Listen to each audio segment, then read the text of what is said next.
Science Beetle.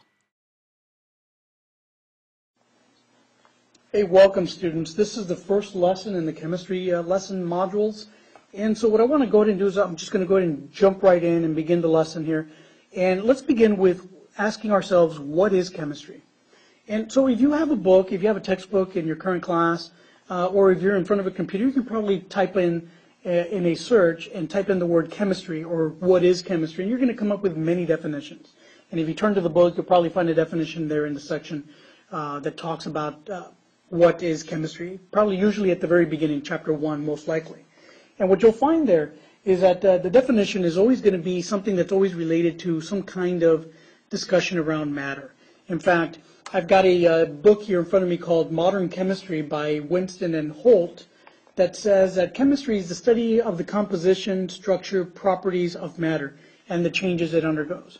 And if I go online, I'll probably find something similar there. But essentially, if I take this one definition and I ask myself, what does this mean? What does it mean that chemistry is the study of the composition, structure, and properties of matter?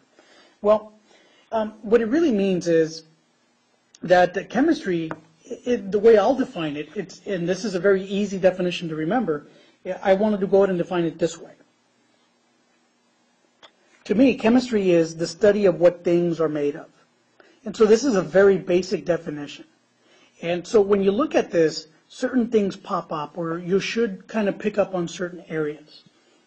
The first thing that I want to kind of highlight to you is this section right here that says made up of, or made up.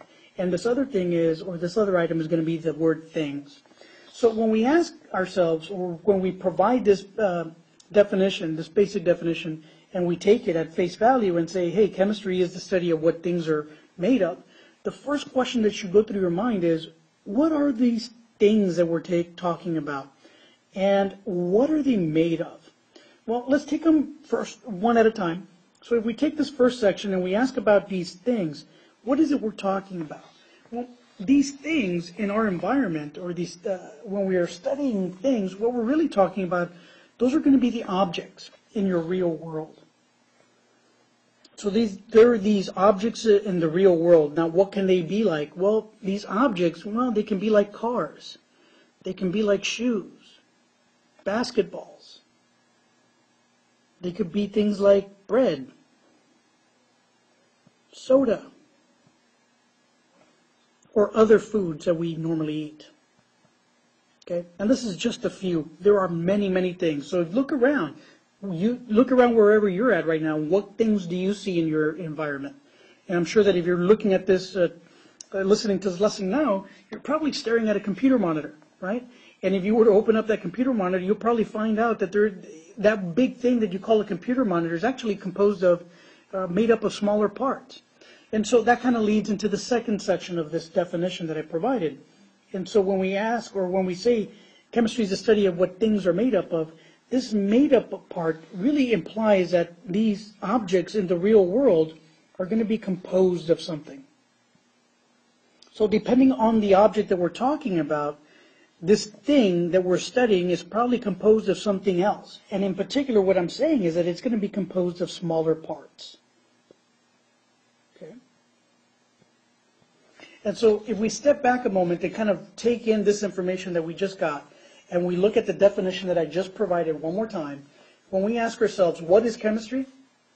Chemistry is the study of what things are made of.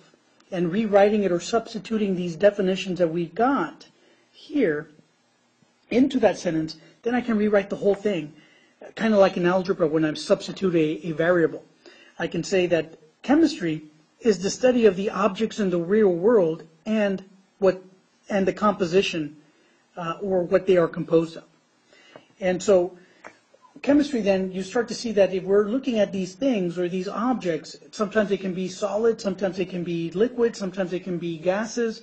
And so we take all these things and we're looking at them and studying them, and we go in there and try to figure out what they're composed of. And if they're composed of smaller things, what we're trying to figure out is chemistry then is going to be the study of the makeup of the composition of objects and how those little subparts are kind of interacting and reacting with one another.